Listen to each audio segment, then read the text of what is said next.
दोस्तों, आज प्रस्तुत है महात्मा गांधी की आत्मकथा सत्य के प्रयोग का भाग 3 और आज हम सुनने जा रहे हैं भाग 3 का 12वां अध्याय, जिसका शीर्षक है देश गमन।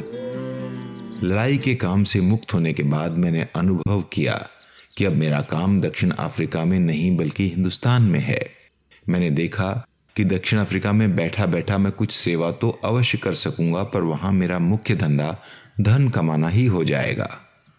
देश का मित्र वर्ग भी देश लौटाने के लिए बराबर आग्रह करता रहा था। मुझे भी लगा कि देश जाने से मेरा अधिक उपयोग हो सकेगा।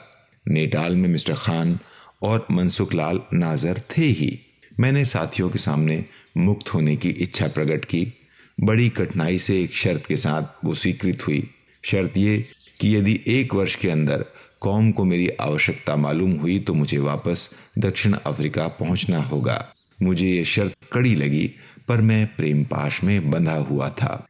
काचे रे तांतड़ मने रे हर जी ये बांधी, जेम ताणे तेम तेमनी रे मने लागी कटारी प्रेमनी।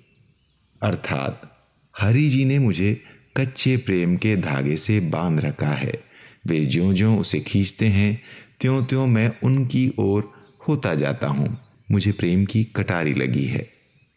मीराबाई की ये उपमा थोड़े बहुत अंशों में मुझ पर घटित हो रही है।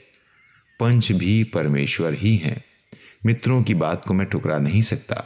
मैंने वचन दिया और उनकी अनुमति प्राप्त की। कहना होगा कि इस समय मेरा निकट संबंध नेटाल के साथ ही था। नेटाल के हिंदुस्तानियों ने मुझे प्रेमामृत में नहला दिया। जगह जगह मानपत्र समर्पण की सभाएं हुई और हर जगह से कीमती भेंटें मिली। सन 1896 में जब मैं देश आया तब भी भेंट मिली थी, पर इस बार की भेंटों से और सभाओं के दृश्य से मैं अकुला उठा। भेंटों में सोने चांदी की चीजें तो थीं ही, पर हीरे की चीजें भी थीं। इन सभी चीजों को स्वीकार करने का मुझे क्या अधिकार था? यदि मैं उन्हें स्वीकार करता तो अपने मन को कैसे समझाता कि कौम की सेवा मैं पैसे लेकर नहीं करता। इन भेंटों में मेरे मुवक्किलों की दी हुई थोड़ी चीज़ों को छोड़ दें तो बाकी सब मेरी सार्वजनिक सेवा के निमित्त से ही मिली थी। फिर मेरे मन में तो मुवक्किलों और दूसरे साथियों के बीच कोई भेद नहीं था। खास खास सभी मुवक्किल सार्वजनिक कामों में भी मदद देने वाले थे। साथ ही इन भेंटों में 50 गिन्नियों का एक हार कस्तूरबाई के लिए था, पर वह वस्तु भी मेरी सेवा के कारण ही मिली थी, इसलिए वह दूसरी भेंटों से अलग नहीं की जा सकती थी। जिस शाम को इनमें से मुख्य भेंटें मिली, वह रात मैंने पागल की तरह जाग कर बिताई। मैं अपने कमरे में चक्कर काटता रहा, पर उलझन किसी तरह सुलझती न थी। सैकड़ों की कीमत के उपहारों को छोड़ना कठिन मालूम होता था, रखना उससे भी अधिक कठिन लगता था। मन प्रश्न करता, मैं शायद भेंटों को पचा पाऊं, पर मेरे बच्चों का क्या होगा? स्त्री का क्या होगा? उन्हें शिक्षा तो सेवा की मिलती थी। उन्हें हमेशा समझाया जाता कि सेवा के दाम नहीं लिए जा सकते। मैं घर में कीमती गहने वगैरह नहीं रखता था। सादगी बढ़ती जा रही थी। ऐसी स्थिति में सोने की जंजीर और हीरे की अंगूठियां कौन पहनता? मैं उस समय भी गहनों गांठों का मोह छोड़ने का उपदेश औरों को दिया करता था। अब इन गहनों और जवाहरात का मैं क्या करता? मैं इस निर्णय पर पहुंचा कि मुझे ये चीज़ें रखनी ही नहीं चाहिए। पारसी रुस्तम जी आदि को इन गहनों का ट्रस्टी नियुक्त करके उनके नाम लिखे जाने वाले पत्र का मसवदा मैंने तैयार किया और सवेरे स्त्री पुत्र आदि से सलाह करके अपना बोझ हल्का करने का निश्चय किया। मैं जानता था कि धर्मपत्नी को समझाना कठिन होगा। बच्चों को समझाने में जरा भी कठिनाई नहीं होगी, इसका मुझे विश्वास था। अतः उन्हें इस मामले में वकील बनाने का मैंने निश्चय किया। लड़के तो तुरंत समझ गए। उन्होंने कहा, हमें इन गहनों की आवश्यकता नहीं है, हमें ये सब लौटा ही देने चाहिए, और जीवन में कभी हमें इन वस्तुओं की आवश्यकता हुई तो क्या हम स्वयं न खरीद सकेंगे? मैं खुश हुआ। मैंने पूछा, तो तुम अपनी माँ को समझाओगे ना? जरूर जरूर, ये काम हमारा समझिए।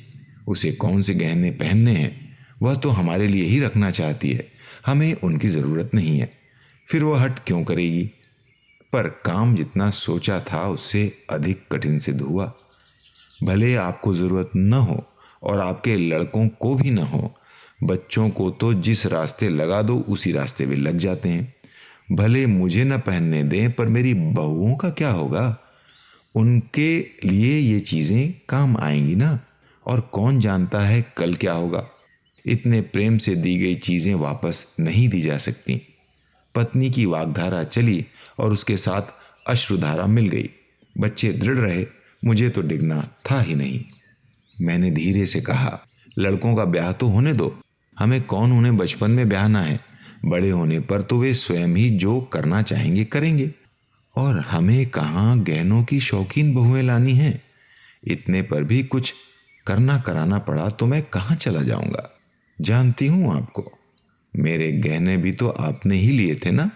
जिन्होंने मुझे सुख में न पहनने दिए, वो मेरे बहुओं के लिए क्या लाएंगे। लड़कों को आप अभी से बैरागी बना रहे हैं।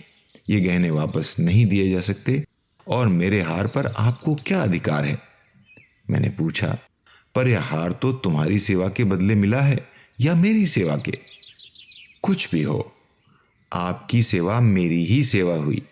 मुझसे आपने रात दिन जो मजदूरी करवाई, वह क्या सेवा में शुमार न होगा?